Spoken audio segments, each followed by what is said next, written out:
I think the one thing that discipline definitely does help you with is it helps you get things done. And when you get things done, when you actually do things, you have more success.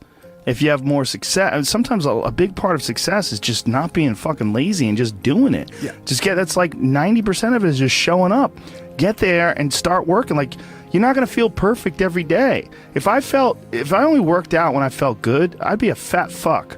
Because there's a lot of days I don't want to do it. It's pretty much the same with everybody that actually gets good at something. There's got to be those days you push through. And they're probably going to be more numerous than the days you don't.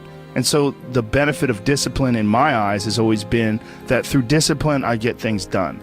Yeah. I always say that I'm like the most lazy, disciplined person I know, because I don't want to do it. Yeah. But I always do. One of the big problems is sitting down and doing the work. Mm-hmm. And you got to, and Pressfield talks about that in the most concise and beautiful way. And he labels it like an enemy. He calls it resistance. Mm-hmm. And that you have to sit down, you have to overcome resistance, and that the pro goes to work. And it doesn't matter if you're sick, doesn't matter if you have kids, it doesn't matter what, you're a pro and you go to work. And that just, it puts it in your head that this is what I do. This is what, and you have pride in that. And then when you are in front of that keyboard and you look down at the count, it says, I got 1,000 words today. I put 1,000 words in. You're doing the work. Yeah. And out of that work, gems blossom. Yeah. Little things, but you might have a day where you just write nothing but dog shit. So what? Show up again tomorrow. And tomorrow out of that dog shit, a flower will emerge. You never know. And that's the only way to develop real, to really develop your potential 100% in anything,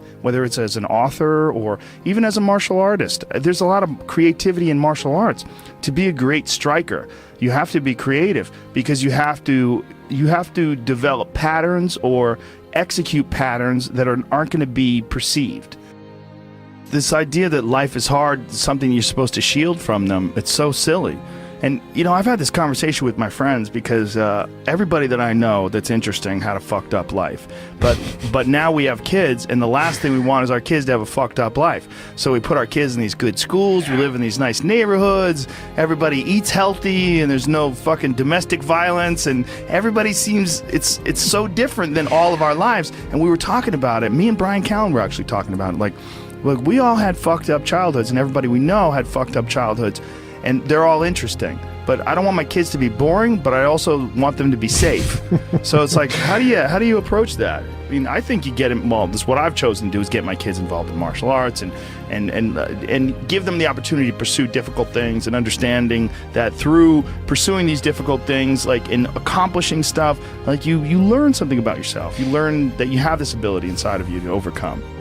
Get obsessed with life improvement. Find things that you enjoy doing that are difficult, do them, and get better at them. It seems so simplistic.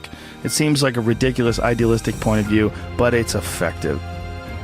Well, you need some amount of pride and some amount of ego to get good at things in the first place, because it's such a counterintuitive notion, because you have to have a belief in yourself. You have to be able, when you start out at jiu-jitsu, you're a white belt. I remember being a white belt and being like, oh my God, I am fucking never going to get good at this. I'm going to suck forever.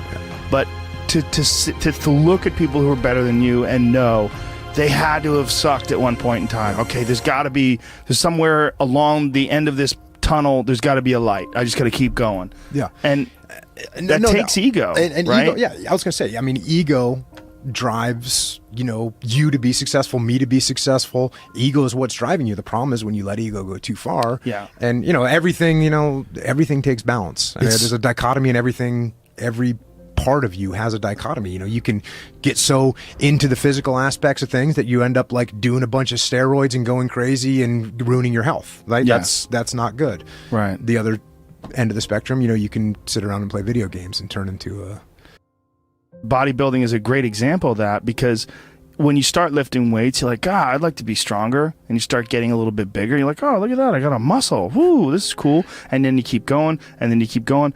But some guys get so fucking crazy, they won't stop until they have 22-inch arms. And they want to have thighs that are so big, they have to walk like they've got a barrel in between their legs. And, you know, and they just can't help it. They just take it to some completely unhealthy place. Yeah, that's rough. Yeah, well, it's just the nature of trying to get good at something. You got to recognize what's good and what is just fucking insane. For some people especially, they're just experiencing way too much pressure. And that pressure, a lot of times, it's just an imbalance in perspective. And some of it's, I was talking to this mom once. Her daughter does gymnastics with my daughter, and we were talking about kids killing themselves where she used to live. She used to live in one of the really wealthy tech areas outside of San Francisco, and a bunch of kids that went to school with her daughter that were like 15, 16 were jumping off bridges and shit. Like, it was like an epidemic. And they were trying to figure out what the fuck is going on, and they're literally calling it affluenza. That these affluent kids and their families are literally worth $1 billion. You know, I mean, everybody's super rich, and they're having this insane pressure, like before high school and in high school, to be in Ivy League schools and to get 4.0s and all, and they're not having any fun, and they're not experiencing life, and they don't have any hope, and their parents are all on fucking pills, and they're just killing themselves. For some people out there that aren't feeling good, man, if you just fucking struggled more, you get over that struggle, you feel better. It sounds so simplistic, but I swear by it. I've felt shitty myself, and then forced myself to work out, and after I get out of there, I'm like, whoa! 100%. Fucking it's 100% guarantee. It's hard for people to break momentum, too. Momentum that's good momentum, or momentum that's bad momentum. When I get on a good groove of working out all the time, I feel it. Like, after I'm done working out, I'm like, yeah, I can't wait to get in there again. I can't wait to work out again. That's the good momentum. But then there's that bad momentum, like you get injured or something like that, and you can't do anything for a couple of weeks, and then to try to get that kickstart that motor up again, it's hard to get momentum. There's a lot of people that are eating shit food, and then by the end of the day, your body's in a crisis. Your body's just processing all this bullshit. And if you're eating a big, bullshit lunch filled with nonsense, like, your body's got to process all that stuff. And so at the end of the day, yeah, you're going to lose your willpower. So, like, when 5 o'clock, 6 o'clock rolls around, you're going to be tired. But if you have a healthy lunch, and, you know, you're properly fueled, and then you also have positive people in your life, everyone's motivated, by the end of the day, you're going to feel good. Whatever the fuck your thing is, just go and do it. Just force yourself to do it. And if you feel like shit because you ate lunch, then your lunch was, filled with bullshit, well then, hey dummy, don't eat shitty lunch tomorrow. Tomorrow try a nice salad. Try a salad with some salmon and see how you feel then. You're like, hey, I feel way better today at 6 o'clock. Duh. Now your decision making will be better. Like, people don't understand how significant it is. Like, all these little decisions, those are like that's the path for the rest of your existence on Earth. And if you decide to go to fucking Cheetos chocolate chip cookie route, you're just making a shit path. You're carving your fucking path through broken rocks and glass, and it's not the way to go. You know what else doesn't exist in a day-to-day life? A place where it's okay to be a man. It's actually okay to be a man. It's okay to have man thoughts. Like, everybody is so toned down and neutered. It's like human resources and corporate life has watered down people's natural behavior to the point where people are just dying on the inside, sitting in these fucking cubicles, rotting, just freaking the fuck out, having all these thoughts they can't entertain, having to pretend to be someone they're not all day long, putting on this bullshit way of talking, this fake way of thinking. Everybody's got to subscribe to whatever fucking ridiculous policies their company wants to enforce. And you're just a robot, and you get out of there and you just want to scream. It's this fear of discomfort. People have this extreme feeling in their mind when it comes to their associations with exercise. They want to avoid discomfort. They feel like any type of exercise is just like something to be avoided. That's not for me. Fuck that. I don't want to sweat. I don't want to strain. And a lot of times, this association that they have is about the beginnings of getting in shape. It's not about once you're actually fit. Because once you're actually fit, exercise is something you look forward to. It's an alleviation of stress. It feels great. Like if I can't get a workout in, I look at my schedule. I go, oh shit, I don't have any time for a workout, which means I'm not going to get that good feeling. And so instead of looking at it like, oh, I've got to go grunt and sweat, I'm thinking I'm not going to feel good. I'm not going to feel relaxed. I'm not going to feel carefree. And I'm not going to feel even appreciative. Like my appreciation of things, and it gets enhanced greatly after exercise. I just feel better. I feel like I can take things in for what they are rather than, you know, whatever sensory data that I'm getting from any event is just one more distraction that gets in my way. And you know, that's a lot of times how I look at things if I'm overstressed or if I'm working too much. Like our bodies, for whatever reason, most people, their associations are to avoid anything that's uncomfortable. But it's so illogical, because when you look at comfort and you look at success and progress and the feelings of accomplishment and of getting past certain hurdles in terms of like how you feel about life, a lot of those are connected to discomfort. Like discomfort is your friend. It really is. Like discomfort and not being happy and content with certain situations in life or certain feelings in life, they're massive motivators, and they're amazing at facilitating change. And yet our instinct is to avoid those and just sit on the couch and watch some fucking reality show about dudes who make moonshine with our jaw open, like it's bizarre.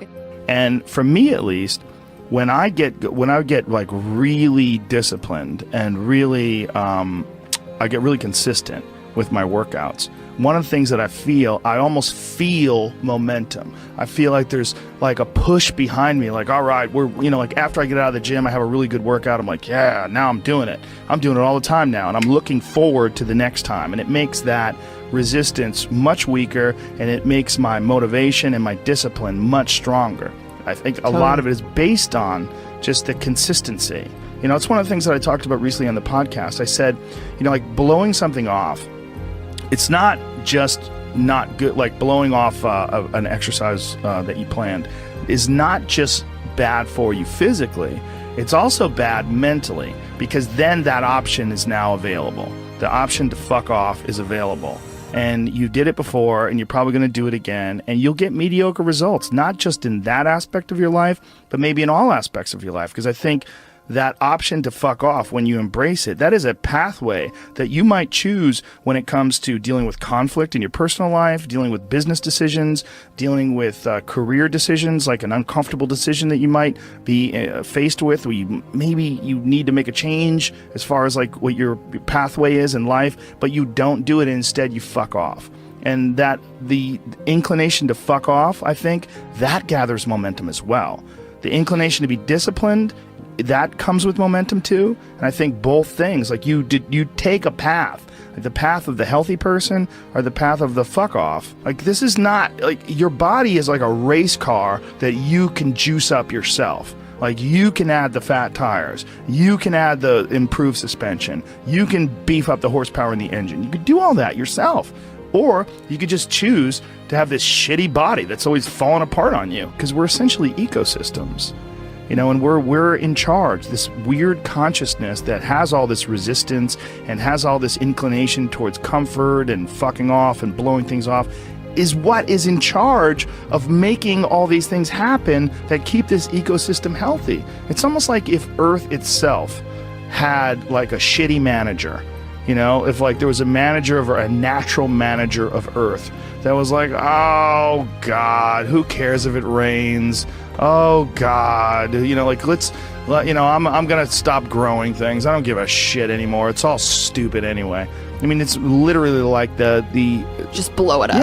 Yeah. Fuck it, let's just kill all the life. Well, it's all gonna die eventually. I mean, the sun only lasts 7 billion years. You see, that is the perspective a lot of people take with aging, where it's like, well, you're gonna die, you're gonna age, you can't stop aging. And it's like, yes, you're right, but that's not the point. The point is to age better. Like, that's the point. The point is to increase your health span, you know, and that is, we know is possible. Like that can, there's some of these like centenarians and super centenarians I've seen that are like over 100 years old, and they're like riding bikes and racing, and it's like, Yeah. they're old. They are very old. But they're experiencing a very good quality of life. Yeah. And they're experiencing a quality of life that these other people that don't exercise feel, they physically feel their own body diminishing, and they just feel it's inevitable. It is what it is. You're wasting your time. You're out there running around. But no, we're not, because this experience right now, it's not like, no one's under the illusion that you're going to live forever, but you are enhancing the experience that you're currently involved in right now. And you are alive. Right. You are alive. You do experience this life. But do you experience this life optimally? Is it as enjoyable as it can be? And we all know that there's a spectrum for that enjoyability. Like, we've all had times in our life where it's not been so great. And then times in our life where everything came together, like, what a fucking great day. Woo! Like, make more of those. Like, you can make more of those. And then the whole thing's better. And I think when that whole thing is better, it affects everybody you touch, everybody that's around you, everybody you come in contact with. And that in turn, I mean, it sounds so grandiose, but in turn can affect the entire race of human beings. I've always wondered if the depression that people see en masse today, there's so much depression that people, I mean, it's a common trait. Like, it's a common condition. Oh, he suffers from depression. Oh, she suffers from depression. Like, oh, he's got herpes, you know what I mean? It's like, it's a common thing. I've always wondered, or I've been wondering more and more recently. It really hit me when, have you ever seen Heinmo's Arctic Adventure? This guy lives in this incredibly remote area of the Arctic National Wildlife Refuge in the Alaskan interior, and he lives in this really small log cabin, and he hunts and gathers, and that's all he does. And he's very smart. Like, he's not a dummy at all. And he's been up there. He lives with his wife, and he raised children up there, and it's really, really, there's some dark moments in there, because they lived like this from the time, like, when they had children up there, and they lost their 2-year-old baby in a fucking canoe. Like, they tipped over in a canoe and lost their kid. And it's like, it's really intense when they revisit the site and leave flowers. And it was like 30 years ago, and they had several children since then, but this moment is still like this intense moment of loss for them when they lost their baby. But this fucking guy is very happy and very, very smart and very connected and very articulate. And he firmly believes that human beings, when we evolved and developed and were hunter-gatherers, that there's a set of rewards. There's reward systems that are set up inside the human body, inside the very being that we embody, that don't get met in today's society. And that's one of the things that's causing depression. One of the things that's causing this funk that people are in is that we're living our lives, many of us at least, in these very unfulfilling ways, where you're going to this office with artificial light and you're doing something you don't want to do all day long, and then you get home and you're tired. And on top of that, you're eating shit.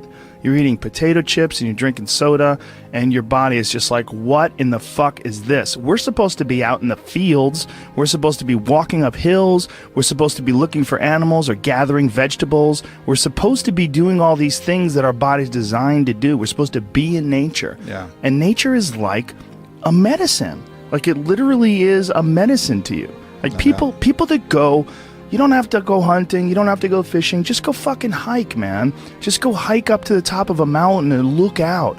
You know, there's a reward that you get from that is intensely, like, soul-filling. There's, like, something about, like, when I was in Colorado, and there was this area of Boulder where you drive up one of these roads, and there was this area where you could park. And it was this incredible view, man. And these people just park and just go out there and just look. But you get there and you park and you go, fuck. Because you would see, you're literally seeing the Continental Divide. These snow-capped mountains in July. Yeah. In July, it's covered with snow. Because those mountains don't give a fuck. Perspective. Oh. You know, just this whole new perspective on it. And I think nature, the ease of suffering is always in presentness. You know, when you're in presentness, truly locked in presentness, there is no suffering. There can be pain, but no suffering. Suffering is something created by our own minds. And I think nature is one of the great ways to do this, because humans, we take cues from our environment. And nature, as I was saying earlier, is always in the present. You know, there's this natural presentness of all the animals, everything around you. Whereas if you get around a bunch of people watching Housewives and stressed about this and popping pills, you're going to take on that energy too, and you're going to lose your presentness because of your surroundings. So it's like this ultimate regrounding tool where we get back to present moment again. Yeah. You know, and that's such a fucking key element to human happiness. And I think the other key element is having something we're fighting for. You know, having a mission. I think we're all forces, and that force needs to have an effect, needs to have a reason that it's moving in a certain direction. And I think with all of our needs and all of our needs met, you know, where we don't have to hunt for food, we don't have to acquire everything, everything's relatively easy, and it's all about advancement and all this. We've lost a lot of the basic mission, which was the mission to survive and procreate, you know, so, and we haven't replaced it with any other universal mission, which is, I think, one of the big allures of these things like wars and these things like creating an enemy. Well, at least then you have a mission. And when you have a mission, human beings are happy.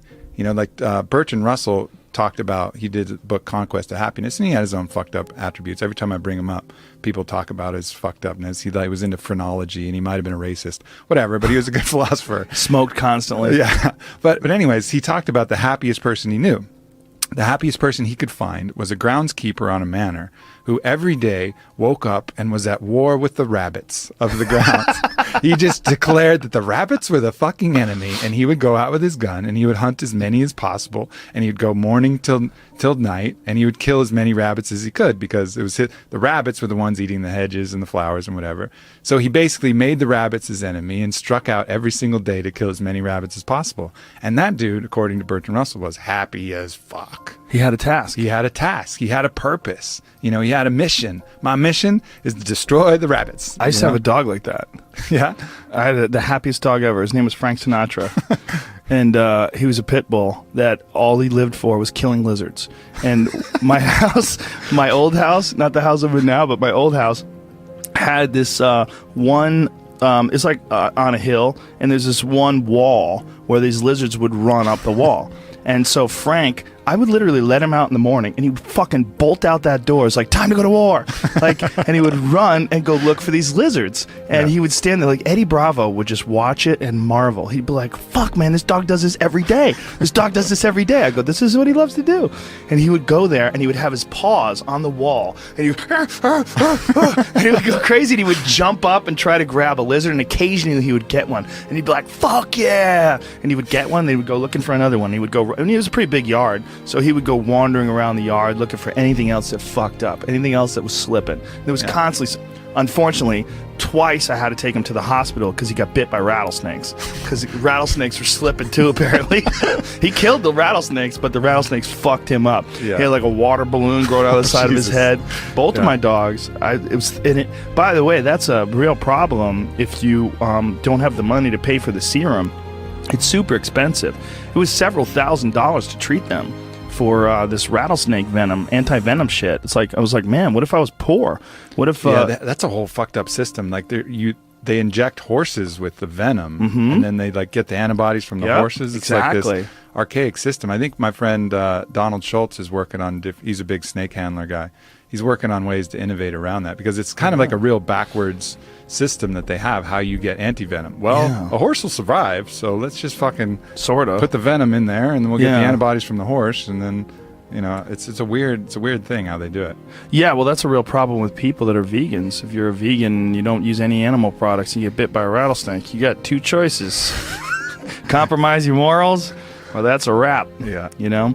But this dog was so goddamn happy. He had missions. Yeah. You know, he would go out of that yard and he wasn't bored. He was like, please take me for a walk. Come on, man. He was like, see ya, dude. I'd open that door. He was gone. He just had his little mission.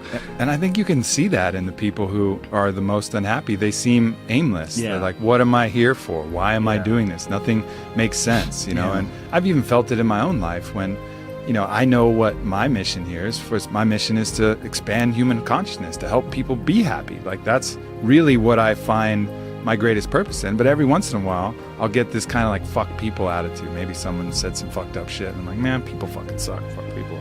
And then at that moment, that's when I'm actually depressed, you know, because I've lost my mission. Instead of having a mission like, yes, my mission is human consciousness, all of a sudden it's like, fuck people, fuck that mission. They'll figure it out. And then I'm depressed because I've lost my purpose. It's very hard to rise above, like literally, when something like that happens and realize like, oh, you're encountering one diseased individual. You got to look at the mass of humanity. Yeah.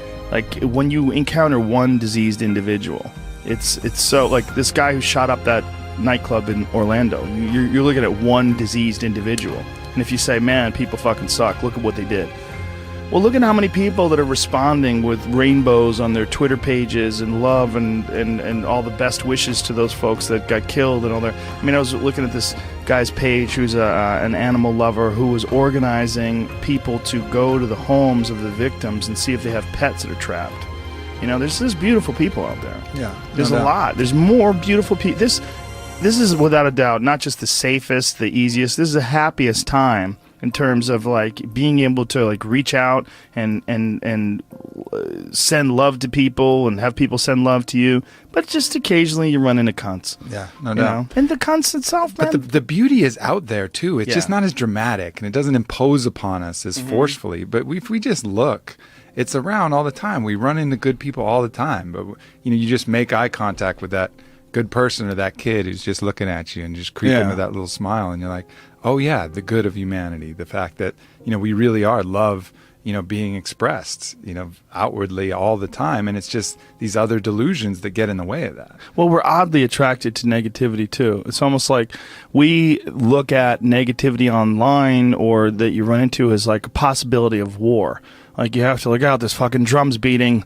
God damn it, there's an army on the background. They're coming. But, you know, it's like this real impulse to sort of batten down the hatches. When really it's just some fucking 36-year-old loser sitting in his parents' basement, you know, farting and smelling his own farts and angry online. I mean, that's really what a lot of you're dealing with. You're dealing with, like, really sick people. Like, people that have just, for whatever reason... They've not found their path. They've not found any happiness. They've not found any fulfillment. They haven't found any growth. They're just stifled or rotten in some sort of a weird way. It just hasn't really worked for them. Yeah. And so they're lashing out. They're lashing out at the world. And you run into one of those and you're like, people suck. Yeah. And that's the initial response. And then the more conscious response is to look at them and have compassion for that person. Yeah. You know, that's hard to do, right? That is hard to do. And our system isn't based upon that. Even if you look at the U.S. penal system, it's very much about punishment. Whereas if you watch that documentary that Michael Moore did, Who to Invade Nest, where they go to Norway, they have a whole different idea of what the penal system is for. It's about restoring human dignity and cultivating, you know, a change, really making change in the person. It's not about punishment. It's about actually changing that individual so he doesn't do it again. And then you look at the recidivism rates between our prisons and Norway's prisons, and they're just dramatically different. That impulse to punish immediately, you know, is not the healthiest impulse. That's just going to create more issues down the road. You're not rehabilitating anybody. You're just taking even more broken people and putting them out in the world and hoping they're not going to do the broken things. Well, it's not going to fucking work. You know, the right impulse is always that compassion and looking to see, as if that was you, how all of these fucked up elements of the world and choices. I'm not overriding the fact that they had choices in all this. They're not free of guilt. But look at that like this is the person that just made some bad choices and had some tough shit to deal with and couldn't overcome it. The resistance in the video game was higher than his skill set, and he wasn't able to choose to work and choose to the positive elements that would allow him to overcome it. You know, yeah, see that. It's also Norway's dealing with far fewer people. That's true. You know, and that's a good thing for them. And it's also they don't have that conquerors mentality that we have. So we're so wrapped up in success and also in punishment. I mean, that is a big aspect of our culture, like punishment. And I mean, like when anybody does anything wrong online, the amount of people that feel like it's their job to shame that person and embarrass that person and insult that person, it's pretty crazy to watch when something goes down. It's all so counterproductive, you know, and I see that in the people shaming people for appropriation, right? So let's say, for example, someone wears a headdress at a fucking festival, right? They're probably they're not doing it to mock the Native Americans, most likely. It's probably like a mild appreciation and interest. I think this looks cool. I'm in a place, and and then all of a sudden they get all this intense hate and shame and putting all of this stuff, all of these intentions on them that weren't true. Again, going back to my point about morality, it's not about the act, it's about the intentions of the act. But right now we make it all about the act. Oh, you wore this headdress, that means you're insulting thousands of years of Native Americans, you're oppressing, you're appropriating. Like, no, I fucking wasn't. I was wearing a fucking headdress. But then all of a sudden that imprint will create trauma, and that trauma will have a poisonous impact that will make them feel weird and make them want to do that to other people. So it's like you're injecting someone with a hate virus, that they're going to then pass on to other people rather than doing the opposite, spreading the love herpes, where it's this contagious positivity that goes the other way. And we have those choices with how to deal with people, but more often than not, we come with this thing to punish and create more trauma, which triggers their own self-judge and their own self-hate, lowers their own self-love, and then they're going to pass that off to kids, family members, people around them.